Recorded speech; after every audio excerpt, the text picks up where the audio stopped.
empatados, basicamente, né? Algumas pesquisas apontam o João na frente, outras pesquisas apontam a Raquel na frente. O fato é que ela estava apanhando, ela né? estava muito atrás e ela chegou, agora estão pau a pau. A briga é grande lá. Lembrei de lá porque o João é um dos menudos aí da política. Ele está com quantos anos, Bruno? Uns 30? O João tem 32 anos. 32 anos, né? E já está ali na política há bastante tempo. Claro, tem uma família tradicional da política, né? Hoje no Nordeste é São João, né? Hoje é festa no Nordeste. Exatamente. Hoje, né? Dia 23 Tão gostoso, de né? julho, né? Hoje Caruaru tá em festa, Nossa, né? canjica e pinhão, as melhores comidas do mundo. A cidade lá de Pernambuco é o maior São João de Pernambuco. Até a briga, né? Qual que é maior? É se é verdade. Campina Grande na Paraíba ou se é Caruaru? É mais... Diz que o Zema teve lá agora, falou que era Caruaru, daí chegou em Campina Grande, teve que falar que era Campina Grande. Pois foi uma confusão grande. Isso aí se arruma mais briga do que dizer se você quer o Neymar ou não na seleção brasileira, Bruno. Né? Vamos falar um pouquinho das eleições no Rio Grande do Sul? O Rio Grande do Sul é importante porque a gente tem ali o Eduardo Leite, que era um presidenciável, né, mas foi descartado pelo Gilberto Kassab, optou pelo Ronaldo Caiado, mas é um estado bastante importante politicamente, porque ali as pessoas são muito politizadas e tem ali um cenário político bastante interessante para a gente comentar.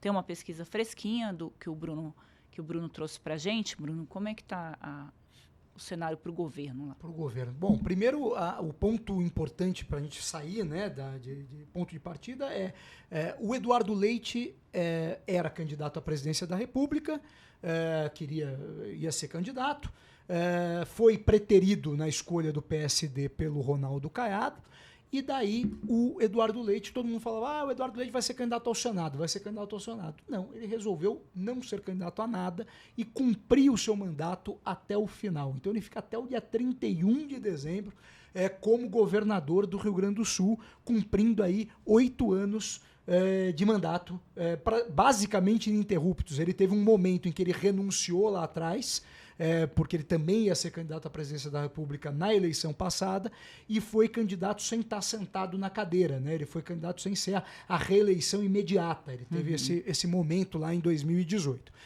em 2022. Mas agora é candidato. Ele termina esse mandato com uma boa aprovação. 58% dos gaúchos dizendo que aprovam a gestão do governador Eduardo Leite. Então ele vem como uma figura forte no debate. O que está acontecendo hoje? Você tem uma esquerda que se unificou em torno da candidatura da Juliana Brizola.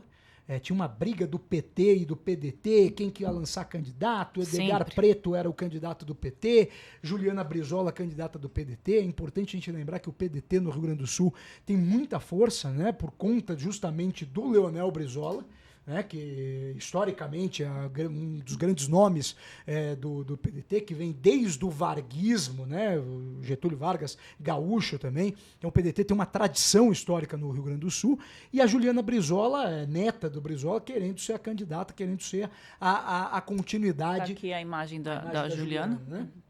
Ela querendo ser a continuidade do trabalhismo no Rio Grande do Sul.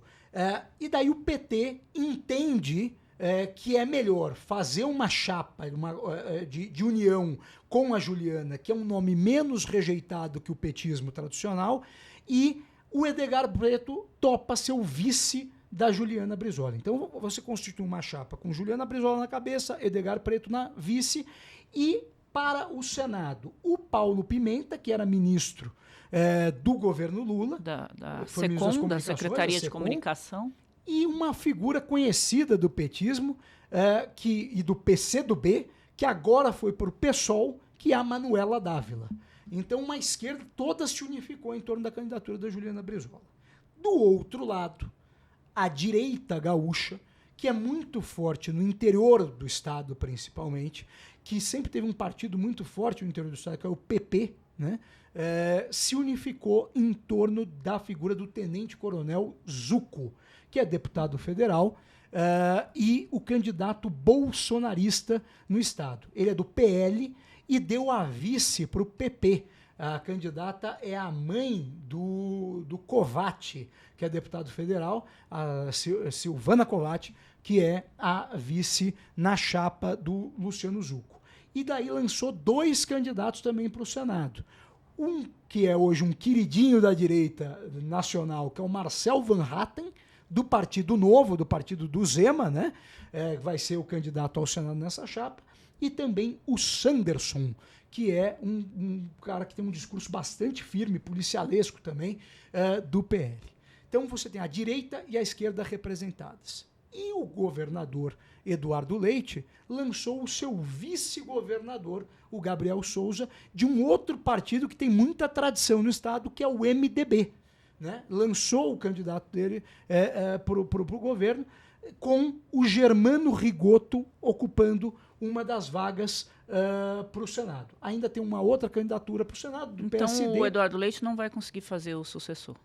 Pode fazer. Ele cresceu muito nas pesquisas. A gente está falando de debate, é interessante que no Rio Grande do Sul já começaram os debates.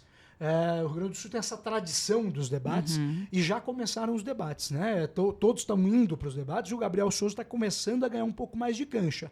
E pode crescer nesse voto de aprovação do governador Eduardo Leite. O fato é, Andresa, que o Eduardo Leite vai ser fundamental no segundo turno. Assim como ele foi na eleição passada. Ele vai para o segundo turno lá embaixo e ganha a eleição. Porque quem não está numa ponta, quem não está na outra ponta, provavelmente vai ter que buscar o apoio do Eduardo Leite. Então ele vai ser importante para a direita e vai ser importante para a esquerda. Caso o Gabriel Souza não vá para o segundo turno. Se a eleição fosse hoje, quem ganharia? Se o Gabriel for para o segundo turno, tem grande chance de vitória.